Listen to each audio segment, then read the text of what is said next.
यह एक ऐसी दुनिया है जहाँ पैसों की कोई वैल्यू नहीं, यहाँ टाइम ही सब कुछ है। यहाँ अगर आपको कोई चीज खरीदनी है तो आपको उस चीज के बदले अपनी जिंदगी का कुछ टाइम देना पड़ेगा, तब जाकर आप उस चीज को खरीद पाएंगे। लेकिन इस दुनिया में एक अच्छी जिंदगी गुजारने के लिए आपके पास टाइम का होना भी जरूरी है, क्योंकि यहाँ जब किसी इंसान की एज 25 साल तक पहुंच जाती है तो उस इंसान के हाथ पर 1 साल का टाइम स्टार्ट हो जाता है। जिस पल काउंटडाउन 0 हुआ उसी पल वह इंसान खत्म। अमीरों के पास इतना टाइम था कि वह 1000 साल की जिंदगी भी जी सकते थे। अमीरों ने खुद के लिए एक अलग दुनिया बना ली थी जहां वो लोग एक सुकून भरी जिंदगी गुजार रहे थे, लेकिन वहीं दूसरी तरफ गेटो सिटी में रहने वाले गरीब लोग दिन रात मेहनत करके खुद के लिए टाइम कमाते थे, नहीं तो उनकी जिंदगी खत्म हो जाएगी। इन्हीं गरीबों की बस्ती में विल नाम का एक लड़का रहता था जिसकी घड़ी में सिर्फ 23 घंटे ही बचे थे। विल अपनी मॉम के साथ रहता था। अब क्योंकि 25 साल के बाद उम्र रुक जाती है, इसीलिए उसकी माँ 50 साल की होकर भी बहुत जवान दिख रही थी। आज विल की माँ का 50वां जन्मदिन था। विल अपनी मॉम का बर्थडे सेलिब्रेट करने के लिए पिछली रात ओवर टाइम करके एक शैंपेन की बोतल लाया था। यह देखकर विल की मॉम बहुत खुश हो जाती है और वो विल से कहती है कि मैं अपने पोतों को देखना चाहती हूँ, तुम किसी लड़की को डेट क्यों नहीं करते? जिस पर विल जवाब देता है कि इन सब चीजों के लिए टाइम किसके पास है। विल की मॉम ने उससे कहा कि इलेक्ट्रिसिटी बिल और बैंक से लिया हुआ लोन कल की डेट तक मुझे क्लियर करना होगा, नहीं तो हमें फाइन पड़ सकता है। इसीलिए अब मैं जा रही हूँ और कल रात तक सभी बिल्स और बैंक के लोन्स जमा करवाकर वापस आऊंगी। उसने कहा कि मेरे पास सिर्फ 3 दिन का टाइम है। इलेक्ट्रिसिटी बिल और बैंक का लोन चुकाने में मेरे पास लगभग सारा टाइम खर्च हो जाएगा, इसीलिए कल शाम को तुम जरूर बस स्टॉप पर मेरा इंतजार करना, ताकि मेरा सारा टाइम खत्म होने से पहले मैं तुमसे कुछ टाइम ले सकूं। इस पर विल ने कहा ठीक है, मैं टाइम पर पहुंच जाऊंगा। जाने से पहले विल की माँ विल के हाथ को छूकर उसकी बॉडी में 30 मिनट ट्रांसफर करती है ताकि विल अच्छा नाश्ता खरीद कर खा सके। इसके बाद दोनों अपने अपने काम पर निकल गए। रास्ते में विल के पास एक छोटी बच्ची आती है। वो विल को एक कैप्सूल देकर विल से उसका थोड़ा सा टाइम मांगती है। विल मुस्कुराते हुए उस छोटी बच्ची को कैप्सूल में अपनी जिंदगी का 5 मिनट का टाइम दे देता है और वह चली जाती है। यहाँ हमें पता चलता है कि यह लोग अपने टाइम को एक कैप्सूल में स्टोर भी कर सकते हैं, जिससे यह लोग कभी भी यूज और ट्रांसफर कर सकते हैं। इसके बाद विल काम के लिए फैक्ट्री पहुंच जाता है। काम शुरू करने से पहले वह कॉफी लेने जाता है, लेकिन वहां वह देखता है कि हर एक चीज का दाम डबल हो गया है। जहां पहले कॉफी 2 मिनट की मिलती थी, अब उसका प्राइस डबल होकर 4 मिनट हो चुका है। यहाँ पर कभी भी किसी चीज का भी दाम बढ़ा दिया जाता है बिना किसी अनाउंसमेंट के। ये बात विल को बहुत बुरी लगती है। मजबूरी में विल ने भी कॉफी के लिए अपनी जिंदगी के 4 मिनट पे किए और काम पर लग गया। दिन भर के काम के बाद रात के वक्त विल अपने दोस्त के साथ एक बार में जाता है। विल का दोस्त 1 नंबर का शराबी था। वह हर वक्त शराब के नशे में टली रहता। विल का दोस्त विल को इशारे में बताता है कि वह आदमी सबको फ्री में दारू पिला रहा है और उसके पास बहुत ज्यादा टाइम है। ये सुनकर विल ने जब उस आदमी की तरफ देखा तो उसे चारों तरफ से लड़कियों ने घेरा हुआ था। विल की जब उस आदमी की घड़ी पर नजर गई तो उस आदमी के पास 116 साल का टाइम था। ये देखकर विल समझ जाता है कि यह आदमी ग्रीनिच सिटी से है, क्योंकि गेटो सिटी में लोगों के पास ज्यादा से ज्यादा 2 दिन का टाइम होता है। विल उस आदमी के पास आया और उसे वार्न करने लगा कि यहाँ पर तुम्हें नहीं होना चाहिए था। यहाँ चोरों का खतरा है, ये लोग तुम्हें मारकर तुम्हारा टाइम चुरा लेंगे, इसलिए जल्दी से यहाँ से निकल जाओ। लेकिन वो आदमी विल की बातों को सीरियस नहीं लेता और उसे इग्नोर करके ड्रिंक करने लग जाता है। तभी उस बार में फोर्टिस नाम का एक गैंगस्टर अपने ग्रुप के साथ आया, जिसे देखकर सारे लोग बाहर निकल भागे। दरअसल यह शहर के सबसे बड़े गुंडे हैं जो लोगों से जबरदस्ती टाइम चुराते हैं। विल का दोस्त विल को पकड़कर ले जाने लगा, लेकिन विल ने जाने से इनकार कर दिया और वहां एक कोने में छिपकर सब कुछ देखने लगा। फोर्टिस उस अमीर आदमी से उसका सारा टाइम लूटने आया था। फोर्टिस उस अमीर आदमी को चैलेंज करता है कि चलो पंजा लड़ाते हैं और जो हारेगा वह अपना सारा टाइम जीतने वाले को दे देगा। ये टाइम फाइट आर्म रेसलिंग की तरह थी, जिसमें 2 लोगों को एक दूसरे की कलाई पकड़नी होती थी। जिस भी इंसान की कलाई नीचे होती थी उसका टाइम घटने लगता था और वो टाइम उस आदमी के हाथ में ट्रांसफर होने लगता था जिसकी कलाई ऊपर होती थी। इस तरह जीतने वाला इंसान सारा टाइम उस दूसरे आदमी से अपनी बॉडी में स्टोर करके उसे मार देता।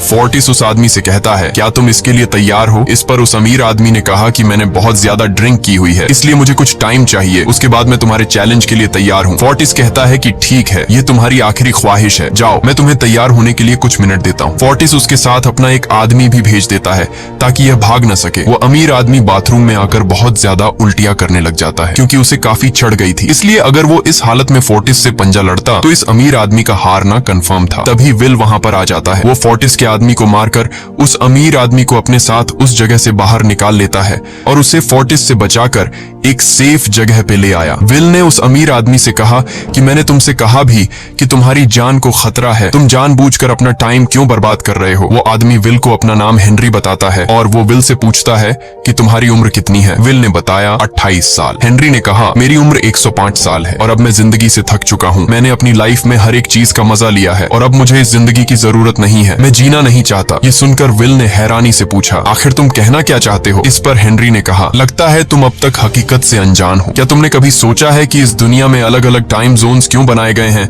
आखिर क्यों तुम्हारे टाइम जोन गेटो में किसी भी वक्त चीजों के दाम और टैक्स बढ़ा दिए जाते हैं? दरअसल महंगाई जानबूझकर बढ़ा दी जाती है ताकि गरीब लोग मरते रहें और उनकी मौत का फायदा ग्रीनविच टाइम जोन के अमीर लोगों को होता रहे। असल में ये सारा सिस्टम उन्हीं का बनाया हुआ है। जरा सोचो, वहाँ ग्रीनविच टाइम जोन में लोगों के पास जीने के लिए हजारों साल हैं, लेकिन यहाँ गेटो में तुम लोग हर रोज जीने के लिए मेहनत मजदूरी करते हो। ऐसा इसलिए है क्योंकि उन्होंने तुम्हें यह करने के लिए मजबूर किया है। वो लोग तुम लोगों को ज्यादा टाइम देना ही नहीं चाहते ताकि तुम लोग मजबूरी में उनके लिए काम करते रहो। वो लोग महंगाई बढ़ाकर तुम्हें ज्यादा से ज्यादा टाइम खर्च करने पर मजबूर करते हैं ताकि तुम्हारे टाइम से वो हमेशा की जिंदगी जी सकें। उन्होंने अपनी जिंदगी का हर एक दिन गरीबों की मौत से इकट्ठा किया है और मैं ऐसी जिंदगी बिल्कुल भी नहीं जीना चाहता जो किसी गरीब मजबूर इंसान की मौत से मिली हो। ये सब सुनकर विल समझ गया कि हेनरी बहुत ही नेक दिल इंसान है। हेनरी ने विल से आगे पूछा, अगर तुम्हारे पास मेरे जितना टाइम होता तो तुम क्या करते? विल ने मुस्कुराकर कहा कि सबसे पहले मैं बार बार टाइम को देखना छोड़ देता, क्योंकि उस वक्त भी विल के पास सिर्फ 18 घंटे होते हैं। वो सोने से पहले, सोने के बाद, खाना खाते टाइम हर वक्त अपनी घड़ी देखता रहता है, क्योंकि मुझे डर लगता है कि कहीं मेरा टाइम खत्म न हो जाए और मैं मर न जाऊं। विल कहता है कि मेरी मॉम घर संभालने के लिए बहुत ज्यादा मेहनत करती है। अगर मेरे पास तुम्हारी तरह इतना ज्यादा टाइम होता तो मैं अपनी मॉम के लिए ग्रीनविच सिटी में एक अच्छा घर खरीदता और हम दोनों वहाँ पर खुशी से जिंदगी गुजारते। इसके बाद विल ने हेनरी से कहा, आज रात हमें यहीं रुकना होगा, सुबह तक खतरा टल जाएगा, तब तुम वापस अपने घर लौट जाना। इसके बाद ये दोनों सो जाते हैं। सुबह उठकर हेनरी देखता है कि विल अभी भी सो रहा है। वो विल के पास आता है और उसके पास जितना भी टाइम होता है वो सारा का सारा विल को ट्रांसफर कर देता है और अपने पास कुछ ही मिनट बचाकर एक ब्रिज के ऊपर जाकर बैठ जाता है। विल जब नींद से जागा तो उसने देखा कि हेनरी वहां से जा चुका है। तभी हमेशा की तरह नींद से जागने के बाद विल ने अपनी घड़ी में नजर डाली। विल की घड़ी में 116 साल ऐड हो चुके थे। यह देखकर उसकी आंखें खुली की खुली रह गईं। उसे लगा कि वो अभी भी नींद में है और सपना देख रहा है। इसी दौरान विल की नजर विंडो पर पड़ी जिस पर लिखा था, मेरा टाइम बर्बाद मत करना। वो समझ जाता है कि हेनरी ने मुझे अपना सारा समय दे दिया है। तभी विल ने हेनरी को दूर एक ब्रिज के किनारे पर बैठे देखा। विल जल्दी से हेनरी की तरफ भागा, लेकिन अब बहुत देर हो चुकी थी क्योंकि हेनरी के पास अब बस कुछ ही सेकंड्स बचे थे और थोड़ी देर बाद वो एक झटके से मरकर ब्रिज से नीचे पानी में गिर गया। विल को हेनरी की मौत का बहुत ज्यादा दुख होता है। अब विल के पास 116 साल की जिंदगी थी और वो समझ जाता है कि अगर मैं यहाँ पर रहा तो लोग समझेंगे कि हेनरी को इसी ने मारा है। विल जल्दी से अपने दोस्त के पास जाता है। विल का दोस्त विल के हाथ में इतना सारा टाइम देखकर शॉक रह जाता है, जिसके बाद विल ने अपने दोस्त को दोस्ती की खातिर 10 साल का टाइम दिया। ये देखकर विल का दोस्त उसका दिल से शुक्रिया अदा करता है। विल कहता है कि यहाँ रहना मेरे लिए अब ठीक नहीं, क्योंकि इतने ज्यादा टाइम को देखते हुए मेरा टाइम छीनने के लिए कोई भी मुझे मार सकता है। अब मैं अपनी माँ के लिए ग्रीनविच सिटी में एक अच्छा सा घर खरीद सकता हूँ और वहाँ पर एक सेफ लाइफ गुजारूंगा। जिसके बाद विल अपने दोस्त को गुड बाय कहकर वहाँ से निकल जाता है और सीधा उस बस स्टॉप पर जाकर मॉम का इंतजार करने लगता है, जहाँ 2 दिन पहले उसकी मॉम ने उससे कहा था कि मैं इलेक्ट्रिसिटी का बिल और बैंक का लोन चुकाकर इस बस स्टॉप पर पहुंचूंगी। दूसरी तरफ विल की मॉम सारे लोन और बिल्स भरने के बाद घर लौटने के लिए बस में चढ़ी, पर तभी उसे पता लगा कि एक ही दिन में बस की टिकट के दाम डबल हो गए थे। पहले जहां टिकट 1 घंटे में आती थी वहीं अब प्राइस 2 घंटे हो गया था। ये देखकर विल की मॉम बहुत ज्यादा परेशान हो जाती है, क्योंकि विल की मॉम के पास सिर्फ 1.5 घंटा बचा था। विल की मॉम बस ड्राइवर से रिक्वेस्ट करती है कि अगले स्टॉप पर मेरा बेटा उसे बाकी का टाइम दे देगा, लेकिन बस ड्राइवर ने साफ इनकार कर दिया और कहा कि अगर टाइम नहीं है तो फिर पैदल चली जाओ। लेकिन विल की मॉम को पता था कि अगला बस स्टॉप बहुत दूर है। अगर वह पैदल भी जाती है तो उसे पहुंचने में 2 घंटे लगेंगे। उस वक्त बस में ढेर सारे पैसेंजर्स सवार थे। विल की मॉम ने उनसे भी रिक्वेस्ट की, पर किसी ने भी उनकी मदद नहीं की। इतने में ही बस वहां से निकल गई। विल की मॉम रेचल के पास ज्यादा टाइम नहीं बचा था, इसलिए वह दौड़ती हुई पैदल घर की तरफ भागने लगी। दूसरी तरफ विल अपनी मॉम के लिए फूलों का गुलदस्ता लिए बस स्टॉप पर उनका इंतजार कर रहा था, क्योंकि आज उसे अपनी मॉम का बर्थडे सेलिब्रेट करना था। बस जब उस स्टॉप पर पहुंची तो कई सारे पैसेंजर्स उतर आए, पर उनमें से विल की मॉम नहीं थी। विल यह देखकर परेशान हो जाता है और उसे समझ आ गया कि जरूर उसकी मॉम मुसीबत में है। वह उसी वक्त अपनी मॉम की तलाश में भागा। उधर रेचल के पास अब कुछ ही मिनट बचे थे। वह रास्ते में आने वाली गाड़ियों और लोगों के घरों का दरवाजा पीट पीट कर उनसे थोड़ा समय उधार मांग रही थी, लेकिन कोई भी उसकी मदद करने को तैयार नहीं था। इधर विल जब कुछ दूर गया तो उसे उसकी मॉम दौड़ती हुई नजर आ गई। अपनी मॉम को भागते हुए देख विल समझ गया कि उनके पास ज्यादा टाइम नहीं है। वह अपना हाथ आगे करके तेजी से उनकी तरफ दौड़ने लगा। उधर रेचल के पास अब सिर्फ 10 सेकंड्स ही रह गए थे। वह भी पूरी तेजी से विल की ओर भाग रही थी, लेकिन जैसे ही रेचल अपने बेटे विल के पास पहुंची, उसका टाइम खत्म हो जाता है और वह मर जाती है। यह देखकर विल को बहुत दुख होता है, क्योंकि उसने अपनी मॉम के लिए क्या कुछ नहीं सोचा था। वह चीख चीख कर रोने लगा। अगली सुबह तक हेनरी की डेड बॉडी टाइम कीपर्स को मिल चुकी थी। ये टाइम कीपर्स वहां पर इन्वेस्टिगेशन करते हैं। आज की दुनिया में टाइम कीपर्स होते थे जो पुलिस की तरह थे। इन टाइम कीपर्स का काम भी क्राइम को रोकना होता है। टाइम कीपर्स के ऑफिसर रेमंड ने उस जगह में अच्छी तरह से जांच की, लेकिन उसे कोई भी क्लू नहीं मिला। तभी रेमंड की नजर उस ब्रिज के पास लगे सीसीटीवी कैमरा की तरफ गई। वह सीसीटीवी फुटेज चेक करने सीसीटीवी रूम के लिए निकल पड़ा। दूसरी तरफ विल समझ चुका था कि उसकी मॉम की मौत के लिए ग्रीनिच में रहने वाले अमीर लोग ही जिम्मेदार हैं, जिन्होंने गेटो शहर के लोगों को एक एक सेकंड का मोहताज बना दिया है। अब विल उनसे बदला लेने ग्रीनिच की तरफ निकल पड़ा और यहाँ से होती है असल कहानी शुरू। ग्रीनविच सिटी में एंटर होने के लिए विल को 1 साल का टाइम खर्च करना पड़ा और ग्रीनिच सिटी जा पहुंचा। वहां जब विल ने अमीर लोगों का लाइफस्टाइल देखा तो उसकी आंखें खुली की खुली रह गईं। वहां लोगों के पास इतना टाइम था कि वो लोग मरने का नाम तक भूल गए थे। यहाँ पर अमीर लोग के बॉडीगार्ड के पास भी 100 साल से भी ज्यादा का टाइम था। ये देखकर विल गुस्से से लाल हो जाता है, क्योंकि विल जिस शहर से आया था वहां पर लोगों के पास सिर्फ 24 घंटे की जिंदगी थी। विल वहां एक महंगे होटल में रुकता है। खाना खाते दौरान एक बहुत ही खूबसूरत लड़की विल को देखती है, जैसे उसे विल पसंद आ गया हो। दूसरी तरफ टाइम कीपर रेमंड हेनरी की मौत के वक्त का सीसीटीवी फुटेज चेक कर रहा था। तभी उसे फुटेज में विल दिखाई देता है। हालांकि कैमरा ने हेनरी को ब्रिज से गिरते हुए रिकॉर्ड नहीं किया था, लेकिन उस फुटेज में विल ब्रिज के पास खड़ा नजर आ रहा था, जिससे रेमंड को विल पर शक होने लगा। इसलिए रेमंड ने अपनी टीम को विल के बारे में जानकारी इकट्ठा करने को कहा। रिसर्च के दौरान टाइम कीपर्स को यह बात पता चल जाती है कि विल नाम का एक आदमी बहुत सारा टाइम खर्च करके ग्रीनविच सिटी में एंटर हो गया है, जिससे रेमंड को यह बात कंफर्म हो जाती है कि विल ने ही हेनरी को मारा है। रेमंड उसी वक्त अपनी टीम के साथ ग्रीनविच शहर की ओर रवाना हो गया। दूसरी ओर ग्रीनविच शहर में विल एक कैसीनो में आया, जहां कुछ अमीर लोग पोकर खेल रहे थे। विल भी उनके साथ बैठ जाता है। एक नए आदमी को देखकर ये लोग उस पर हंसने लगते हैं, लेकिन विल गैम्बलिंग में माहिर था। आज उसके लिए अमीरों से पैसे निकालने का सबसे अच्छा मौका था। विल ने फिलिप नाम के एक रईस आदमी के साथ पोकर की बाजी खेली। फिलिप यहाँ का सबसे रईस इंसान है। उसके पास खुद का एक टाइम बैंक है जो लोगों को लोन पर टाइम देता है। फिलिप के साथ उसकी डॉटर भी बैठी होती है। यह वही लड़की है जो कुछ देर पहले विल को गौर से देख रही थी। गेम जब शुरू हो जाती है तब विल अपनी लाइफ का सारा टाइम दांव पर लगा देता है और अपनी माइंड के बदौलत वो फिलिप से 1100 साल जीत जाता है। यह देखकर फिलिप की बेटी सिल्विया विल से काफी ज्यादा इम्प्रेस हो जाती है। उसने विल को कल रात अपने घर पार्टी पर इनवाइट किया। फिर अगली शाम विल एक नई नवेली कार खरीदकर फिलिप की पार्टी में जा पहुंचा। वहीं पार्टी के दौरान विल और सिल्विया डांस करने लगते हैं और सिल्विया मन ही मन विल को दिल दे बैठी। वो अपनी दिल की बात विल से करने ही वाली थी कि तभी टाइम कीपर रेमंड अपनी टीम के साथ वहां पहुंचता है और विल को पकड़ लेते हैं। विल को खूनी समझकर सिल्विया भी उससे नाराज हो गई। रेमंड ने सबसे पहले विल का सारा टाइम उससे छीनकर सिर्फ 2 घंटे दिए। उसके बाद वो विल को हेनरी के खून के इल्जाम में गिरफ्तार करने लगा। रेमंड विल से पूछता है कि तुमने हेनरी को क्यों मारा। विल उसे कहता है कि मैंने उसे मारा नहीं था, बल्कि वो खुद जीना नहीं चाहता था, इसलिए उसने मुझे 116 साल दी और बाद में उसने खुद की जान ली। लेकिन रेमंड विल की बात पर यकीन नहीं करता। विल समझ जाता है कि रेमंड मुझे हेनरी के झूठे केस में फंसाकर उम्र भर कैद के लिए मुझे जेल में डाल देगा, इसलिए वह मौका देखते ही रेमंड के आदमियों को मारकर खुद को आजाद कर लेता है और उनकी बंदूक लेकर सिल्विया को बंदी बना लिया। सिल्विया को ढाल बनाकर विल उसे साथ लेकर भाग निकला और रेमंड और उसके आदमियों को चकमा देता हुआ वापस गेटो शहर आ पहुंचा। इस दौरान विल के पास टाइम काफी कम बचा था। उसने सिल्विया से कुछ टाइम उधार मांगा, लेकिन सिल्विया ने उसे 1 सेकंड भी देने से इनकार कर दिया, क्योंकि वह भी उसे हेनरी का खूनी समझ रही थी। इसलिए वो और तेजी से गेटो शहर की तरफ कार दौड़ाता है ताकि वहां पहुंचकर किसी से टाइम उधार ले सके। जल्दबाजी में उसका ध्यान आगे सड़क पर बिछी कंटीली तारों पर नहीं पड़ता, जिससे टकराते ही विल की कार ब्रिज से नीचे गिर जाती है। इस एक्सीडेंट में विल और सिल्विया बेहोश हो गए। असल में रास्ते में वह कांटे फोर्टिस और उसकी गैंग ने बिछाए थे। फोर्टिस ने देखा कि सिल्विया के पास 10 साल का टाइम था। वो सिल्विया का सारा टाइम चुरा कर वहां से निकल जाते हैं।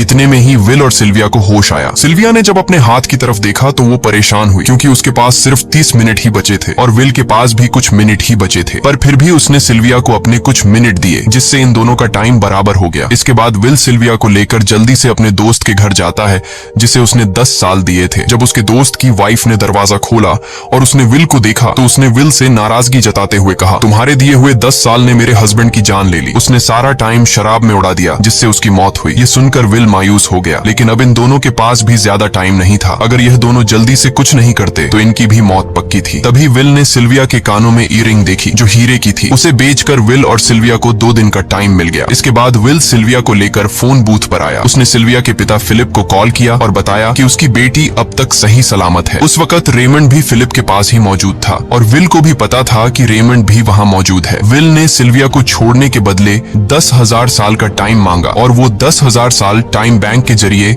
गरीब लोगों में बांटने को कहा और कल सुबह तक का टाइम दिया। हालांकि फिलिप के लिए यह रकम कुछ भी नहीं थी, पर फिलिप किसी भी कीमत पर गरीबों को टाइम नहीं देना चाहता था। इधर विल सिल्विया को अपने घर ले आया, जहाँ पर दोनों सुबह होने का इंतजार कर रहे थे। इसी दौरान सिल्विया ने विल से पूछा कि उसकी फैमिली कहाँ है। इस पर विल ने बताया कि पिछली रात ही टाइम न होने की वजह से मेरी माँ की डेथ हुई। ये सुनकर सिल्विया को बहुत बुरा लगता है और उसे एहसास होता है कि यहाँ गरीब लोग हर पल मौत के डर में जीते हैं। उन्हें एक दिन का टाइम कमाने में कितनी मेहनत करनी पड़ती है। अगली सुबह बैंक खुलते ही विल और सिल्विया खिड़की से बैंक पर नजर रखने लगे, लेकिन बैंक ने गरीबों में टाइम नहीं बांटा। सिल्विया यह देखकर बहुत मायूस हो गई कि टाइम के आगे उसके पिता के लिए अपनी बेटी की भी कोई कीमत नहीं थी। अब सिल्विया को समझ आ गया कि उसके पिता सिर्फ बिजनेसमैन नहीं है, बल्कि वो इस सिस्टम के हेड हैं। वो गरीब लोगों की मौत से अपनी जिंदगी के साल जमा करते हैं। सिल्विया को यूं मायूस देखकर विल ने उसे वापस घर भेजने का फैसला किया। वो उसे फोन बूथ पे ले आया और अपने पिता को कॉल करके अपने लिए मदद बुलाने को कहा। इस दौरान विल सिल्विया को वेपन भी दे देता है ताकि वो खुद की हिफाजत कर सके। इधर सिल्विया फोन पर अपने पिता से बात कर रही थी कि तभी टाइम कीपर रेमंड चुपके से वहां आ पहुंचा और विल पर गन तान दी। रेमंड विल पर गोली चलाने ही वाला था कि तभी सिल्विया ने रेमंड को देख लिया और घबराहट में रेमंड पर गोली चला दी। ये देख विल घबरा कर रेमंड के पास आया। हालांकि वो गोली रेमंड के हाथ को छूकर निकल गई थी। रेमंड के हाथ से बहुत खून निकल रहा था। विल ने रेमंड की घड़ी देखी। रेमंड के पास सिर्फ 2 घंटे बचे थे। दरअसल टाइम कीपर्स को भी सैलरी के तौर पर हर रोज 1 दिन का ही टाइम मिलता था। विल समझ गया कि जब तक रेमंड के पास उसके टीम वाले पहुंचेंगे तब तक रेमंड का ज्यादा खून बहने की वजह से उसकी मौत हो गई होगी। इसलिए विल रेमंड को 2 घंटे का टाइम देते हुए रेमंड की कार को लेकर वहां से निकल गया। रेमंड को गोली मारकर अब सिल्विया भी क्राइम लिस्ट में आ चुकी थी। हालांकि विल ने सिल्विया से कहा कि वो अभी इन सब से निकल सकती है, लेकिन ग्रीनिच में सिल्विया की जिंदगी पिंजरे में कैद पंछी की तरह थी। उसके पिता फिलिप ने उस पर बहुत सारी पाबंदियां लगा दी थी, पर यहाँ आकर उसे आजादी का एहसास हो रहा था, क्योंकि यहाँ वो अपनी मर्जी की मालिक थी और सिल्विया समझ जाती है कि यहाँ पर लोगों के साथ गलत हो रहा है। अब वह भी गरीबों को उनका हक दिलाने में विल के साथ थी। विल और सिल्विया ने मिलकर अमीरों को लूटना शुरू कर दिया। सिल्विया, जो कि ग्रीनिच सिटी के चप्पे चप्पे से वाकिफ थी, इसलिए इन दोनों ने प्लान बनाया कि वो ग्रीनिच सिटी में बैंक से टाइम कैप्सूल चुराएंगे और उनको गरीबों में बांट देंगे। सिल्विया ने सबसे पहले अपने पिता फिलिप के कई सारे बैंक्स में डाका डाला, क्योंकि फिलिप ने गरीबों की मौत से वह सारा टाइम इकट्ठा किया था। इन दोनों ने तिजोरी से सभी टाइम कैप्सूल एक बैग में पैक करके वहां से निकल गए और उन्हें गरीबों में बांटने लगे। इतनी बड़ी चोरी करने के बाद अब सरकार भी इन दोनों से तंग आ चुका था। इसीलिए सरकार ने इन दोनों के सर पर 10 साल का टाइम इनाम रख दिया। ये खबर सुनते ही गैंगस्टर फोर्टिस अब इन दोनों को कुत्ते की तरह ढूंढने लगा। लेकिन विल और सिल्विया हर रोज अपना ठिकाना बदलते रहते थे, जिससे वो किसी के हाथ नहीं आते थे। ये दोनों एक होटल में छुपे हुए थे। इनके पास टाइम की कमी तो थी नहीं, इसलिए उन्होंने पूरे होटल को ही बुक कर लिया था। फोर्टिस इन दोनों की तलाश में उस होटल के बाहर आ पहुंचा। वहां उसने कुछ लोगों को पकड़कर उनसे विल और सिल्विया के बारे में पूछने लगा, लेकिन उन लोगों पर विल और सिल्विया के बहुत एहसानात थे, इसलिए ये लोग मरने के लिए तो तैयार थे, पर विल और सिल्विया का ठिकाना बताने के लिए तैयार नहीं थे। लेकिन जब फोर्टिस ने उन लोगों पर बहुत ज्यादा जोर जबरदस्ती की, तो उनमें से एक बंदा मौत के डर से फोर्टिस को उस होटल के बारे में बता देता है जहां विल और सिल्विया छुपे हुए थे। जिसके बाद फोर्टिस फौरन अपनी गैंग के साथ वहां पर पहुंच जाता है और इन दोनों को पकड़ लेता है। अब विल और सिल्विया का उनसे बच पाना नामुमकिन था। फोर्टिस ने विल को एक टेबल पर बैठा दिया और उसे टाइम फाइट के लिए चैलेंज किया। विल समझ गया कि अगर मैंने चैलेंज से इनकार किया तो फोर्टिस के गैंग वाले लोग मुझे मार देंगे, इसलिए क्यों ना आज इसके साथ पंजा आजमाया जाए। फोर्टिस और विल ने एक दूसरे की कलाई पकड़ ली और मौत का खेल शुरू हुआ। फोर्टिस माहिर खिलाड़ी था। उसने शुरुआत में ही विल का हाथ नीचे कर दिया, जिससे विल का टाइम तेजी से फोर्टिस में ट्रांसफर होने लगा। लेकिन विल बिल्कुल जोर ही नहीं लगा रहा था, जैसे कि वो जानबूझकर हार रहा हो। पर जैसे ही विल के पास अपनी लाइफ के 3 से 4 सेकंड बचे, तभी विल ने ने अपनी पावर दिखाई और एक झटके से फोर्टिस का हाथ नीचे कर दिया। फोर्टिस की आंखें खुली की खुली रह गईं। वो पूरा जोर लगाकर अपना हाथ ऊपर करने की कोशिश कर रहा था, लेकिन विल की ताकत के आगे वो ढीला पड़ चुका था। ये देख फोर्टिस के आदमियों का ध्यान फोर्टिस की घड़ी पर अटक गया। अब उनका बॉस मरने वाला था। इतने में ही मौका पाकर विल ने अपने जूते से गन निकाली और पलक झपकते ही फोर्टिस के सारे आदमियों को शूट कर दिया, क्योंकि अगर वो ऐसा नहीं करता तो वो लोग उसे मार देते। इसी के साथ फोर्टिस का टाइम 0 हो गया और वह भी मारा गया। विल और सिल्विया जल्दी से वहां से भाग निकले। इसी दौरान उन्होंने देखा कि अमीरों ने सारा खेल पलट दिया था। विल और सिल्विया ने गरीबों में जितना भी टाइम बांटा था उसकी वैल्यू अब कुछ भी नहीं रही थी, क्योंकि अमीरों ने महंगाई के दर को कई गुना बढ़ा दिया था। यह देख विल हारा हुआ महसूस करने लगा और उसे लगा कि मैं कभी भी इन गरीबों को उनका हक नहीं दिला सकूंगा। उसने सिल्विया से कहा कि अब सब खत्म हो चुका है। अगर वो लोगों में 1000 साल भी बांट दें तो अमीर लोग महंगाई को और ज्यादा बढ़ा देंगे, जिससे लोगों की हालत कभी नहीं सुधर पाएगी। सिल्विया ने कहा कि कोई तो रास्ता होगा। इस पर विल ने कहा कि हमें लाखों साल चुराकर इन लोगों को देने होंगे, तब जाकर हम लोग महंगाई को कंट्रोल कर सकते हैं। हालांकि यह इतना आसान नहीं था, पर सिल्विया ने इसके लिए एक प्लान सोच रखा था। अगली ही सुबह जब फिलिप अपने बॉडीगार्ड्स के साथ ऑफिस पहुंचा, तभी सिल्विया वहां आई और उसने अपने पिता से कहा कि वो सरेंडर करना चाहती है। तब सारे गार्ड्स ने सिल्विया पर गन तान दी, लेकिन तभी वहां पीछे से गार्ड के बेस में छिपा विल वहां आ पहुंचा। उसने फिलिप के सर पर गन रखी और उसके जरिए लॉकर का दरवाजा खुलवाया। विल और सिल्विया ने फिलिप के लॉकर से एक टाइम कैप्सूल चुरा लिया, जिसमें 10 लाख साल का टाइम मौजूद था। इस टाइम कैप्सूल का एक एक साल गरीबों की ही मौत से आया था। विल और सिल्विया वह टाइम कैप्सूल लेकर भाग जाते हैं। इधर रेमंड को जब यह बात पता चली तो वह फौरन विल और सिल्विया के पीछे लग गया। जब रेमंड ने अपने हाथ पर घड़ी को देखा तो उसके पास 1 घंटे से भी कम टाइम बचा हुआ था। वह हेडक्वार्टर कॉल करके कहता है कि मुझे मेरी सैलरी कैप्सूल में भेज दो, मेरे पास टाइम कम है। लेकिन इससे पहले कि वह अपनी बॉडी में कैप्सूल से टाइम ट्रांसफर कर पाता, उसे विल की कार दिख जाती है और वह कैप्सूल से अपनी बॉडी में बिना टाइम ट्रांसफर किए उनके पीछे लग जाता है, क्योंकि अगर वो 10 लाख साल गरीबों को मिल जाते तो गेटो टाइम जोन का हर एक इंसान अमर हो जाता और अमीरों का बनाया पूरा सिस्टम तहस नहस हो जाता। रेमंड ने विल और सिल्विया को पकड़ने के लिए अपनी पूरी जी जान लगा दी, लेकिन वो उन्हें रोक नहीं पाया। विल और सिल्विया रेमंड को चकमा देकर गेटो शहर आ गए